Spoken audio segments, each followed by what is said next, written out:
Hello students, तो आज हम लोग देखेंगे चैप्टर 8.1 यानी ट्रिग्नोमेट्री का 8.1 है और एक क्लास 10 मैथ्स है। और क्वेश्चन नंबर आज 4 हम लोग देखने जा रहे हैं। कितना नंबर क्वेश्चन नंबर 4 देखेंगे, ठीक है।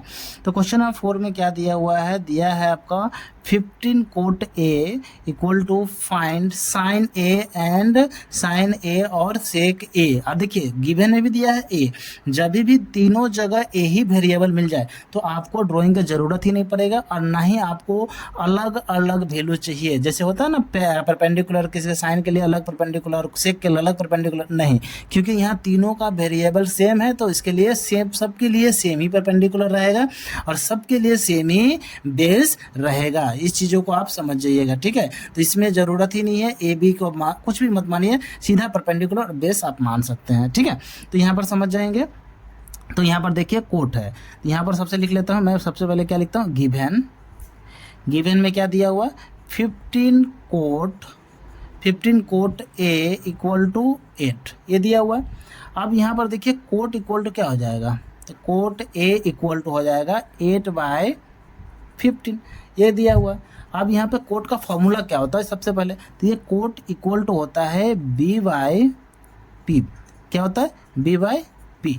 तो b/p होता है और इसका वैल्यू दिया हुआ 8/15, ठीक है। अब यहाँ से देखिए जब ये रेशियो में जब भी रहे तो इसके साथ हम लोग कोई वेरिएबल जो होता है एक इसके साथ मान लेते हैं, क्योंकि ये रेशियो है, रेशियो एक एग्जैक्ट वैल्यू तो होता ही नहीं है। तो हम लोग लेट मान लेते हैं, लेट b इक्वल टू जो हो जाएगा 8k हो जाएगा और p का जो वैल्यू हो जाएगा वो हो जाएगा 15k। लेकिन यहाँ पर दिक्कत ये है, ये जो k होगा जो भी हो जाएगा, यहाँ पर k जो होगा where k is a real number, k is a real number, k एक क्या है, रियल नंबर है, क्लियर है। और k अगर रियल नंबर है तो देखिए यहाँ b का वैल्यू 8 है, p का वैल्यू दिया हुआ है, तो हमारे क्या मिसिंग है, तो हमें अच्छी तरह से पता होता है कि a वाला जो पार्ट होता है वो b होता है। b कितना दिया हुआ, 8k। परपेंडिकुलर कितना दिया हुआ है, ये 15k। और h हमें फाइंड आउट करना है, निकालना है। तो h जो है हमें क्या चाहिए, क्वेश्चन मार्क दे दिया। अब हमें h क्वेश्चन मार्क है तो बाय पाइथागोरस थ्योरम करके हम लोग क्या करेंगे, h का वैल्यू निकाल लेंगे, ठीक है। तो यहाँ पर हम लिख लेते हैं by Pythagoras theorem we have.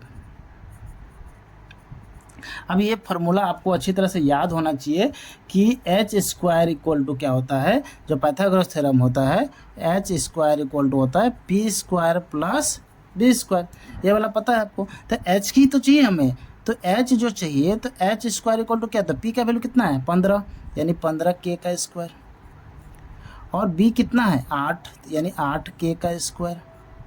अब यहाँ से समझिएगा तो एच स्क्वायर क्या हो जाएगा, तो 15 का स्क्वायर कितना हो जाएगा 225, यानी 225।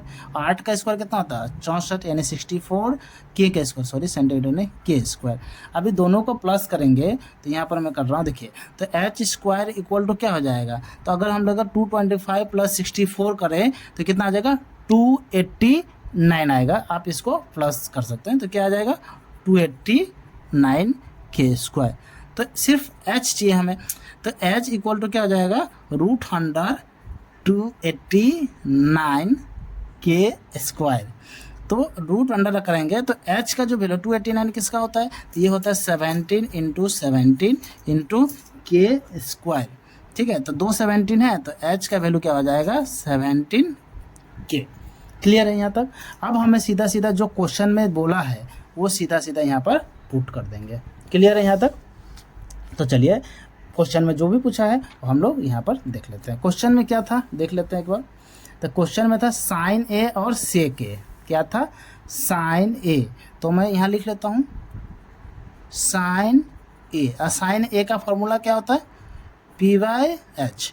और p का वैल्यू हमें क्या चाहिए, तो p का वैल्यू क्या था पहले से आपको पता है, p का वैल्यू क्या है, p का वैल्यू है 15k, तो ये हम लोग लिख सकते हैं 15k। और h का क्या मिला 17k, तो यहाँ 17k, k कैंसिल हो गया तो यहाँ क्या बच गया 15/17, 15/17। उसी का तरह हमें चाहिए सेक ए। क्या चाहिए, सेक ए। तो सेक का फॉर्मूला क्या होता है, अगर ये आपको नहीं पता तो फिर दिक्कत होता है। सेक किसका उल्टा होता है, कोस का, यानी कोस का क्या होता है, बी बाई एच, तो इसका हो जाएगा एच बाय बी। तो एच क्या मिला था हमें 17 के, और बी क्या है, तो बी देख लेते हैं 8 के हैं, तो इधर 8 के हो जाएगा, के कैंसिल हो गया, तो क्या मिल गया 17/8, और यही हमारा क्या हो गया, आंसर हो गया क्वेश्चन नंबर 4 का। तो आई होप ये आपको समझ में आ गया होगा।